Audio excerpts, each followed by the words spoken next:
Now, there are so many different VR headsets that I can't imagine this could get overwhelming. So in this video, I'll talk about the best VR headsets currently and the ones you should avoid, probably because they're either discontinued or they have outdated specs. I'll also talk about upcoming headsets in 2022, as that may impact your choice if you're looking to upgrade or buy your first VR headset. For those that don't know me, I've been in VR ever since the first consumer headsets came out like 5 years ago, and I've been running this channel just as long, so that means I follow the news daily. I've tried almost all VR headsets, reviewed them, played with them, cried with them, yes, basically everything. I've divided this video per brand and added timestamps below, so I hope that you can find what you need more quickly. Links of everything are down below too, and stick around until the end to hear what my personal favorite headset of the past year was.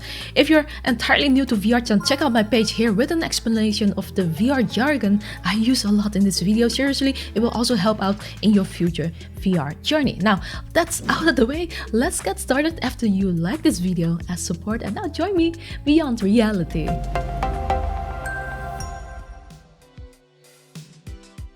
Let's start with HTC VIVE. These are headsets you can still buy in stores. I'd be confused if I saw this for the first time, so I'll make it easy for you. You should avoid most of these as they're either discontinued or just old. So that's the original HTC VIVE and the first VIVE Pro.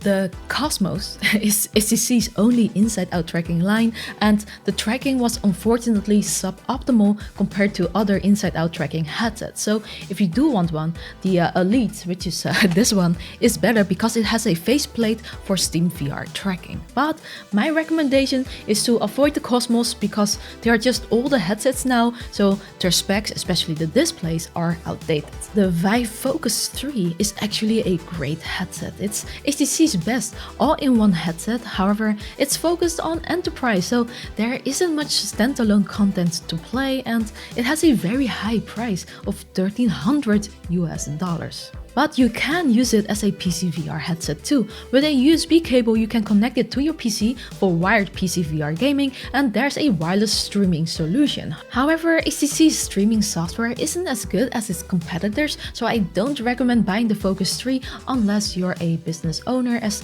there are other PC VR headsets out there with better value for the price for consumers. The VIVE Flow is a lightweight, compact VR headset that you connect to a 5G Android smartphone. So yes, it doesn't work with iPhones or any other phones that are not Android. The phone is then used as the controller and tracked with 3 degrees of freedom, which is quite limited movement. So like you have no throwing, just those movements, these. So this is not a headset for gamers, but more for casual viewing content like TV shows and maybe meditation apps. I think you should avoid it for anything else. So what's left is the VIVE Pro 2, which you can consider if you don't mind the price because the specs are impressive. It has a higher resolution than most headsets out there, has a nice looking display, and uses Steam VR tracking, which is still the best tracking out there. The disadvantage with this external tracking setup is that it requires more time to set up and it's not easily portable. However, the biggest pro with HTC's headset that none of its competitors have is the excellent wireless solution for PC VR. Using this VIVE wireless adapter, you can play PC VR games wirelessly with the best fidelity. More so than other streaming solutions like the one on Quest 2. But yeah, it brings you back another $350 on top of the already steep price of $1,400 for the entire kit. Plus, the wireless adapter will not get you the full resolution that the headset with the cable can get. So I would only recommend this headset if you have a reasonable budget and if the highest fidelity wireless PC VR is a must-have for you. If so, I recommend getting the headset only with other controllers like the index controllers, as those work with the base stations too. If you want to know my full thoughts, I have a full review of this headset. I put a link in the description.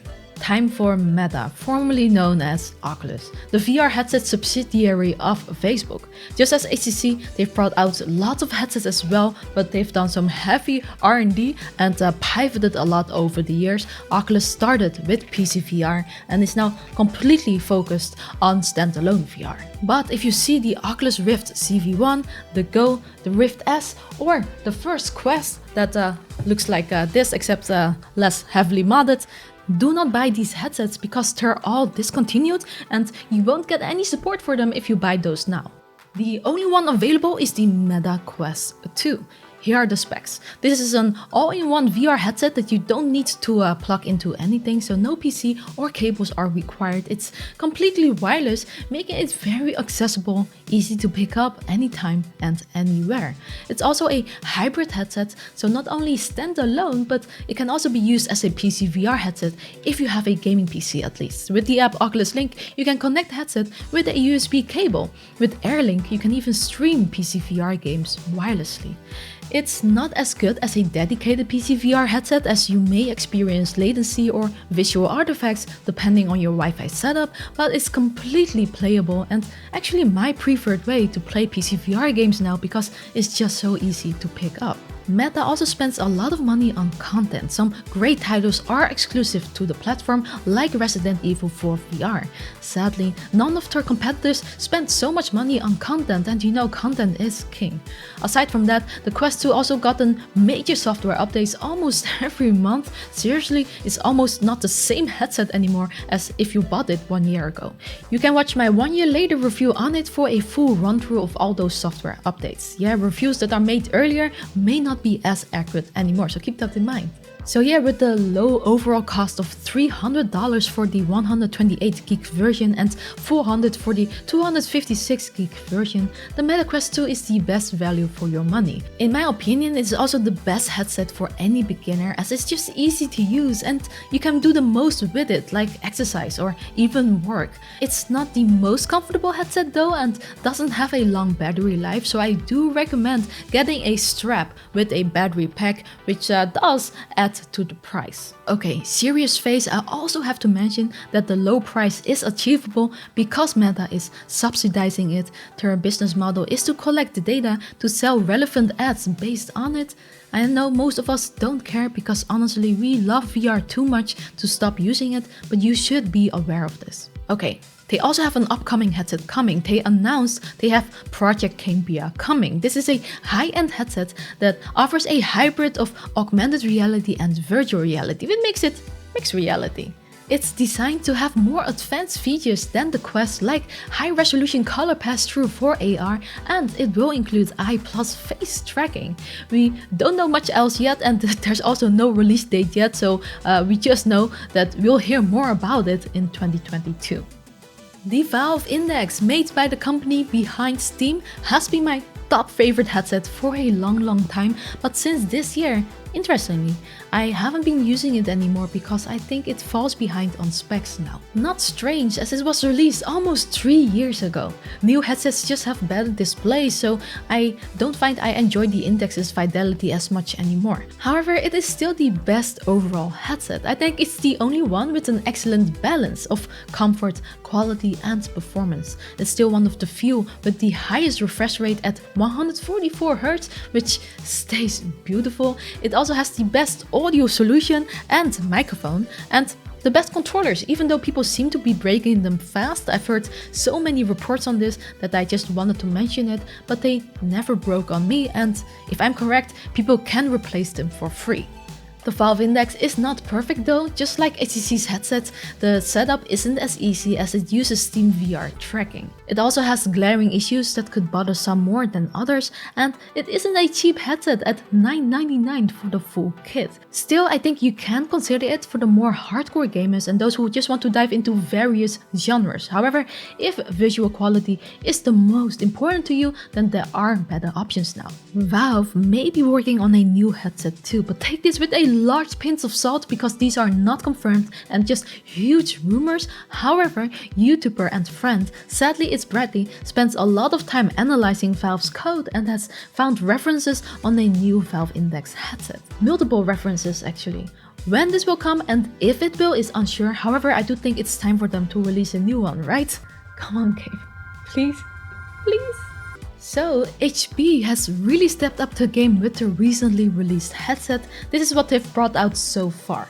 If you ever see the G1, avoid it. It's outdated now. The Reverb G2 is HP's newest VR headset. The G2 has inside-out tracking, meaning it's easier to set up and pick up because you don't need any external sensors like most other PC VR headsets. The compromise here is that the tracking is less accurate. You also still need a gaming PC, and with that resolution of this thing, you need a pretty powerful one too. One of the biggest pros though is that the G2 has excellent audio, better than most because it uses the same off-ear audio speakers as the Valve Index. Now here's the confusing part. The G2 has 3 versions. There's the G2 Omnicept edition, the most expensive of the 3 at $1,250 because it's focused on enterprise. It has a couple more sensors that allow eye, face and heart rate tracking, and this is mainly for businesses looking to take advantage of the extra data the headset can collect. If you're a consumer, I would avoid it even if you had the money because there just won't be enough content for you to check out these extra features. Then the normal G2 we reviewed a while ago, let's call it the G2 version 1. I thought it was a solid headset except for a few compromises. Field of view wasn't as wide as others and the controller tracking coverage wasn't optimal, especially compared to its competitors. However, since I've tried it, HP actually released a second version with tweaks to improve on this. Let's call that one version 2. The version 2 has a new facepad that includes a spacer that you can remove. If you remove it, your face will be closer to the display, giving you a wider FOV. HP also made adjustments to the cameras to improve tracking coverage. So I haven't tried the version 2 myself, but a friend of the channel at Road to VR has tried it and he said that these tweaks make a solid headset even better, and I trust what he says, so I will link his article below for those interested. That's why I would avoid the version 1. Unfortunately, it's tough knowing which version you're buying. The biggest difference is the removable spacer, which you can't really check when you buy one, so I would recommend contacting the shop you may want to buy from to ask them about this first. So the HP Reverb G2 version 2 is a solid headset and at great value actually. At $600, it's good enough for most game genres. If you don't mind the occasional tracking loss, it's probably best suited if you don't play too competitively, as it may stand in the way of getting the best score. For most people, I think it suffices and the price is really not bad. Okay, now one of the biggest surprises to me in the past year was the Varjo Aero. Varjo only used to make headsets for the enterprise market and they were costly, but now they have the Aero.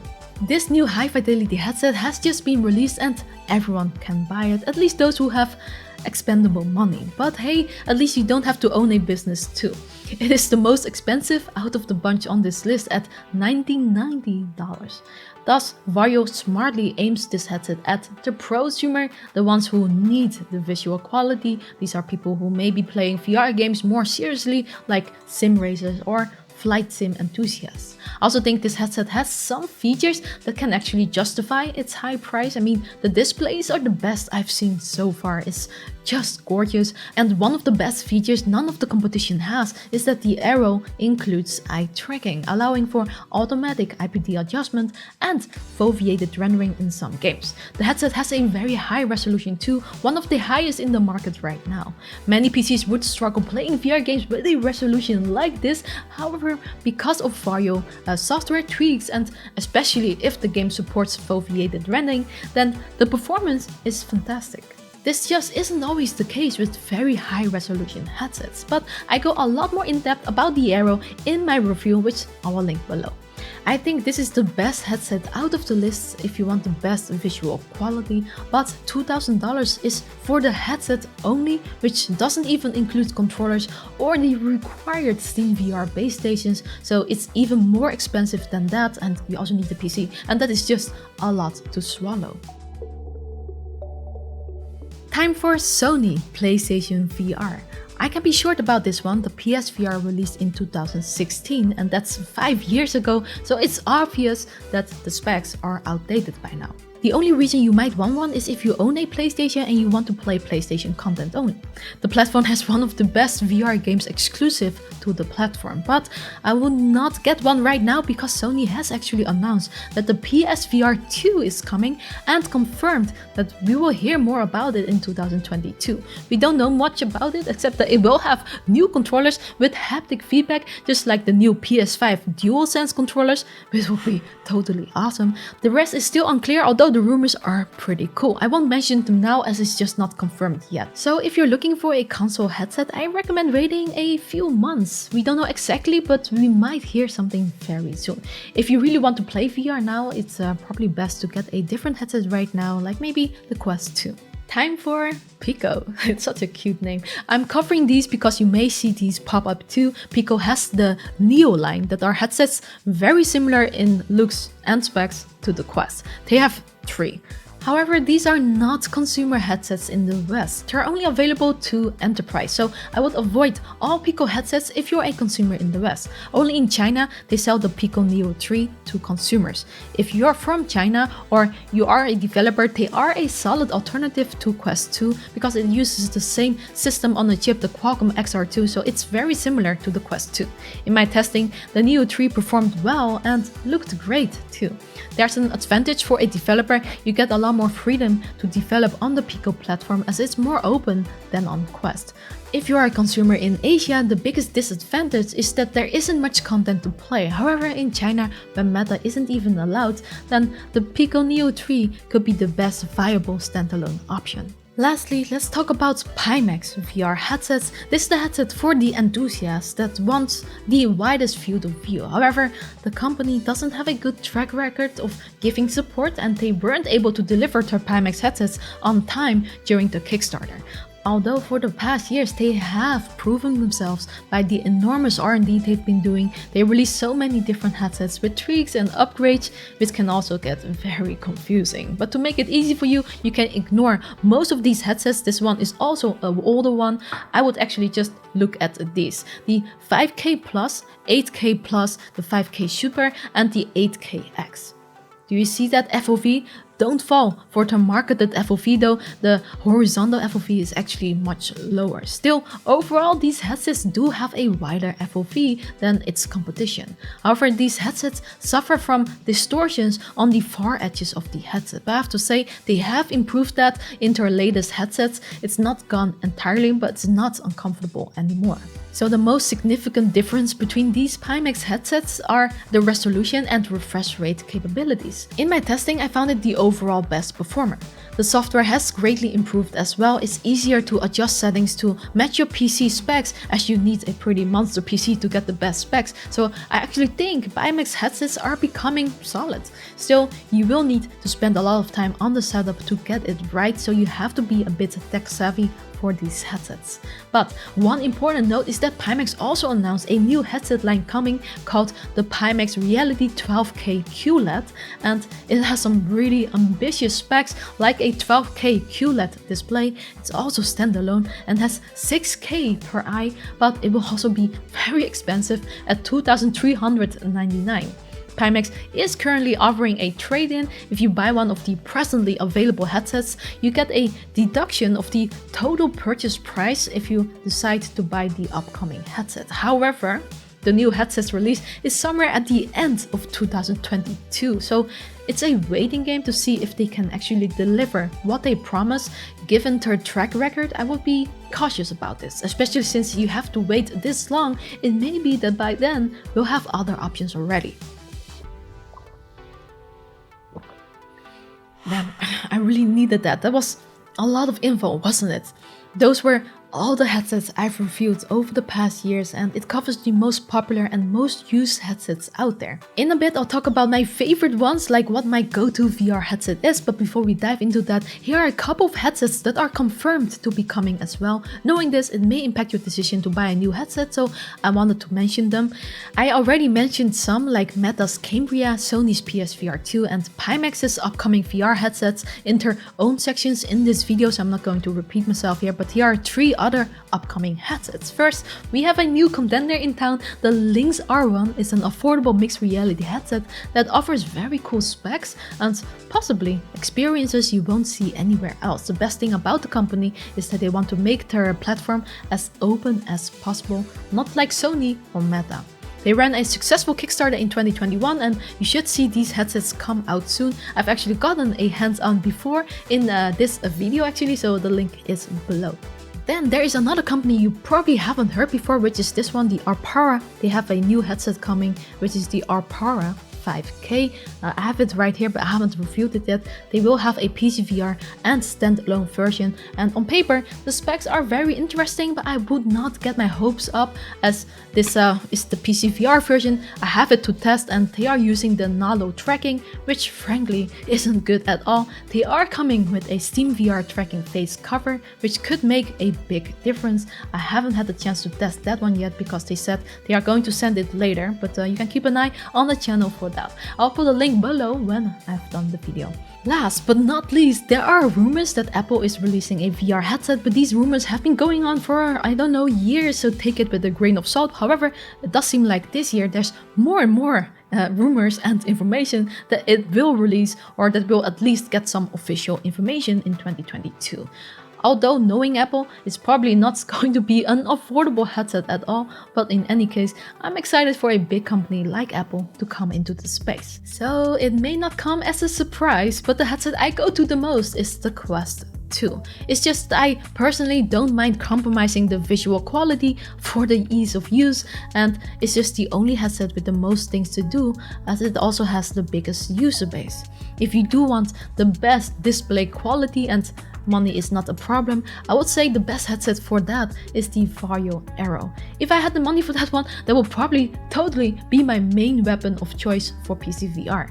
Then my best value for your money choice for PSVR used to be the Valve Index, and I still think it's a really good headset for the VR enthusiast, but the resolution is a bit outdated now, so I'm actually putting the HP Reverb G2 version 2 on this spot because it's lower price and has pretty balanced specs too. So what is your go-to headset? Which one would you buy, or are you buying? Let me know in the comments below. I am super curious, so please let me know. Thanks for watching. Please leave me a like to support us for free, and a special thanks go to our champions, especially these shining armor ones over here. And as always, XR on!